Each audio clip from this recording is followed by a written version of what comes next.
I hear that it's great to shop at Selfridges. Selfridges is a wonderful place to get lost in. And there are also great sales happening now, right? Yes, perfect time to go for some serious credit card damage. So, Xandria, I guess you better opt for more credit cards to bring with you, because you're going to be going there and buying me a present, because I have to be here all alone. Joanne keeps saying this, about presents. I will Google everything that I want. Okay, from London, and you have to buy it for me. Okay, I'll buy you a brolly. Now, speaking of umbrellas, right? Why do Londoners call the umbrella brollies? And why is it so important in London? And why do you have to carry the big ones? Well, the big ones are because we get strong gusts of wind when we have a downpour. Even in summer. Even in summer, yeah, and it's always sensible to carry an umbrella. The weather's quite unpredictable, so I'm sure you've seen Wimbledon when it's a beautiful sunny day and suddenly the heavens open. So be prepared, I think. Be prepared. An ordinary umbrella, the one that you use in Malaysia to keep the sun off your face, will not do. It'll fly halfway down Regent Street and end up in Oxford Street.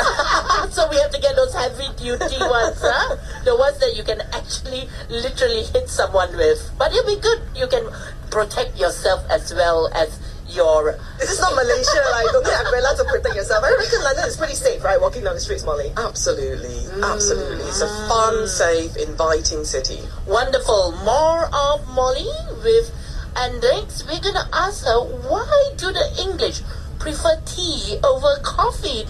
This is Capital FM. Women, the new capital. Good morning, ladies. It is Happy Wednesday, and this morning on the brand new Talk on the Town with Xandria and me, Joanne, we have, of course, the CEO of the British Chambers of Commerce, Molly Jackpot. Beautiful, Molly. You could be a model. Oh, you're so charming.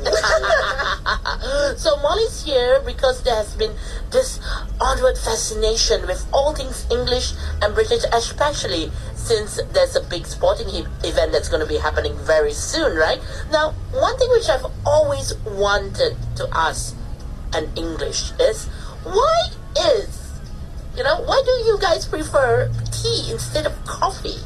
Joe, it is a no-brainer. Tea is the mother of all drinks. It's not. It totally is. Now, let's just talk about tea. Teh tarik is the mother of all drinks. Teh tarik is not tea. Say that again? Teh tarik. So cute. Go ahead. All right, explain. Just carry on teasing me.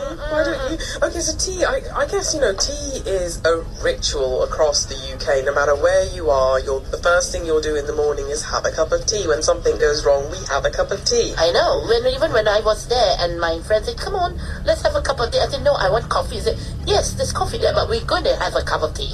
But tea, I guess, is nicely and neatly aligned with our own history and heritage as well, because tea was brought to Britain in the early 17th century by the East India Company, and it was always an elitist and expensive product, always reserved for gentry and the wealthy. And it was actually Catherine of Braganza, the wife of Charles II, who introduced the ritual of tea drinking and really savouring teas and understanding them. So she was the one that really brought it to the royal court.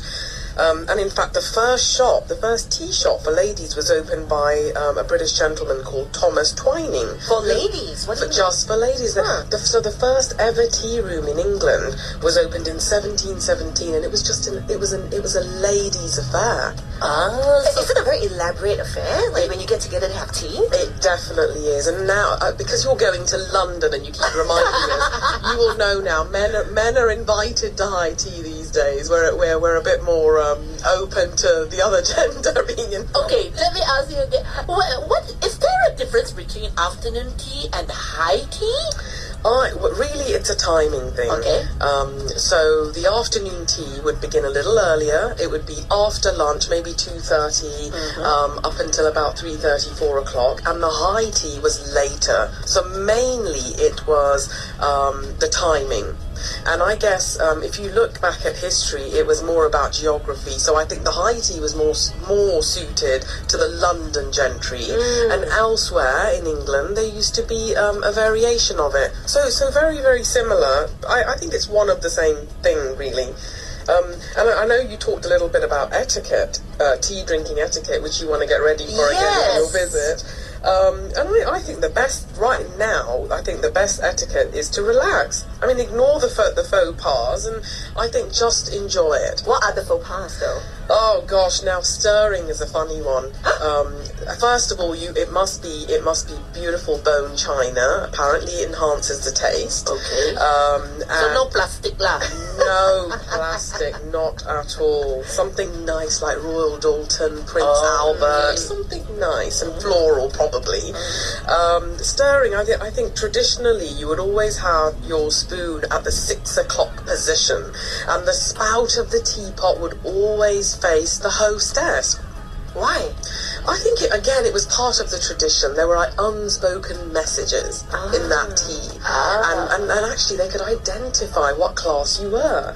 So I think even the way that you would hold your teacup would be judged in a sense, actually. So how do you lift the teacup? This I'm intrigued. Well, the idea is that you would never loop your fingers through the teacup handle. Okay. So just pick it up gently between two fingers. And very often you would have your little finger, what we call the little pinky, sticking out. Just like that. Okay, I'm just doing it right now. So I'm getting a demonstration here. So men also do it like this? I have seen men do it like that, but I think a modern high tea is a little different, you know. I do want to ask you, Molly, I mean, you are born and bred in London. You've been in Malaysia for 3 years. Are you still drinking tea like a Londoner here in Malaysia? Absolutely. How many times a day? Oh gosh, I'm embarrassed to tell you. I think I probably have a cup of tea every hour. What? And my staff have perfected it, because we're such snobs about how we like our tea. We like it strong. And I found that the tea was quite weak in Malaysia. Do you put milk in your tea? I do. And you're going to ask me what goes first. And there's a school of thought on this as well. I think originally, to prevent the old china teapots fracturing, they would put the tea in first to cool the temperature of the boiling water. But I think scientifically proven, I think that to the palate, it's nicer to add your milk a little later on in your own teacup. You know, this sounds very tedious. You've lost me. You know what? You can just bring me a cup of tea, Molly, and then we'll go from there. What we'll do is we'll go to Claridge's for high tea in London. How about that? Oh, nice. Sounds good. Because Molly is going back to London at the same time that I'm going to be in London in a few weeks' time. I'm just jealous because Xandria gets a private tour with Molly.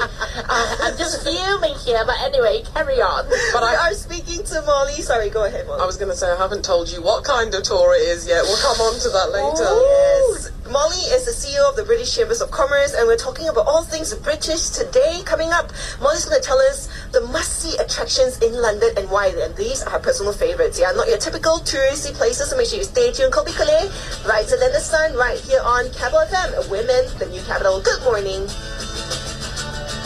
And we are talking all things British today. So we have Molly Jackpot with us. She is the CEO of the British Chambers of Commerce, and having such a good time talking about London fashion, how to drink tea. Now, if we're going to visit London, which I am going, what must we see in London? And I don't want those normal touristy places, Molly. Give us some meat. I'm under so much pressure now. Okay, I think my favourites, like I said to you both earlier, that it is a walking city. So the best thing that you can do is be quite spontaneous and maybe, you know, start with the South Bank. So maybe perhaps start somewhere like the Tate Modern. And then the Tate Museum, you mean? The Tate Modern Museum. Yeah, but I would say the London Eye. I know there's huge queues at the moment, but the views that it gives you are incredible. But you've got an alternative now, because 2 weeks ago the Shard officially opened, which is the tallest building in London. So you get two very different views. So those two really are a must if you're going to visit London. One of my personal favourites is Borough Market. Borough Market is renowned for food, locally produced dishes, and they're going to cook your British favourites like your bangers and mash. Don't roll your eyes, ladies. It's so typical. People are like, no chili puddy. I know. What is a typical British fare? I think it's come on a long way. I think it's so much more fusion food now. But the old favourites, like, you know, the pie making skills of the British are exceptional. We can't deny that. And I hear that the fish and chips in London is very different and very good compared to the rest of the world. Is it true? I've had very good fish and chips in Malaysia. Really? I have. Whereabouts? Magnificent. You have to share that with us later. Okay.